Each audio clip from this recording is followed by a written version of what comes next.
1905 के बंगाल विभाजन के बाद 1906 में कलकत्ता के कांग्रेस अधिवेशन से निकली स्वराज की मांग जलियांवाला बाग नरसंहार के बाद भारतीय जनमानस में जोर पकड़ने लग गई थी। असहयोग आंदोलन ने स्वराज की इस मांग को मजबूती दी और पंडित नेहरू, सुभाष चंद्र बोस जैसे युवा क्रांतिकारी नेताओं के रूप में स्वराज को ताकत मिलने लगी। साल था 1929। लाहौर में रावी नदी का तट। कांग्रेस का अधिवेशन और अध्यक्ष थे युवा जवाहरलाल नेहरू और अपने अध्यक्षीय भाषण में ही नेहरू जी ने देश को विदेशी शासन से मुक्त कराने के लिए आह्वान कर दिया। पंडित नेहरू ने पूर्ण स्वराज से कम पर कोई समझौता नहीं करने के अपने संकल्प को मजबूती देने के लिए आधी रात को रावी नदी के तट पर भारतीय स्वतंत्रता का प्रतीक तिरंगा झंडा फहरा दिया।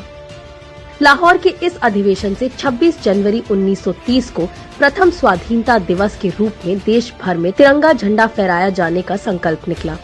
साथ ही गोल मेज सम्मेलन के बहिष्कार का निर्णय लेते हुए पूर्ण स्वराज को कांग्रेस ने अपना मुख्य लक्ष्य घोषित करके प्रस्ताव पारित कर दिया। गांधी जी सहित तमाम दिग्गज कांग्रेसी नेताओं ने पूर्ण स्वराज की मांग के समर्थन में देशव्यापी सविनय अवज्ञा आंदोलन छेड़ने का निर्णय लिया।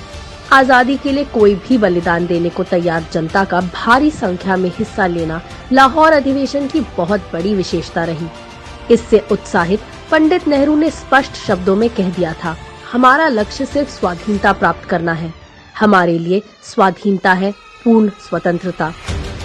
1929 के लाहौर कांग्रेस अधिवेशन में ली गई पूर्ण स्वराज की शपथ लगभग 17 साल बाद 15 अगस्त 1947 को पूरी हुई।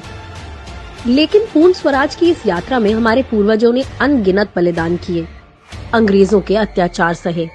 इन सब के साथ कदम कदम पर अंग्रेजों की फूट डालो और राज करो की नीति को परास्त किया। तब जाकर पूर्ण स्वराज का सपना साकार हुआ है। हमें उनके बलिदान और संघर्ष को बेकार नहीं जाने देना है। जय हिंद।